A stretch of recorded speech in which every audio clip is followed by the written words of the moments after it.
गरमागरम व्हेजिटेबल पुलाव हा माझ्या पद्धतीत नक्की ट्राय करा।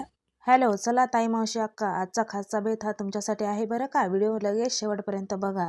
तर मी इथे टेबल पुलाव बनवत आहे। असल्या नसल्या भाज्या सगळ्या ॲड करून खूप उत्तम आणि चविष्ट असा तुम्ही व्हेजिटेबल पुलाव हा मुलांसाठी किंवा तुमच्या घरच्यांच्यासाठी खूप छान बनवू शकता। तर मी इथे तेल टाकलं, खड्या मसाल्याचा तडका दिला, कांदा लाल होईपर्यंत परतला, त्यानंतर अद्रक लसणाची पेस्ट ॲड केली, तीही खमंग परतली। त्यानंतर मी लगेच टोमॅटो त्यामध्ये ॲड केला। असे वेगवेगळे व्हिडिओ बघण्यासाठी माझ्यासोबत जोडले जा। माझ्या चॅनलला लाईक करा, शेअर करा आणि सबस्क्राईब करा। मी इथे बटाटा आणि मटार आहे तेवढ्या भाज्या यामध्ये ॲड केला। हा पुलाव मुलांसाठी खूप उत्कृष्ट आहे आणि पौष्टिकसुद्धा आहे।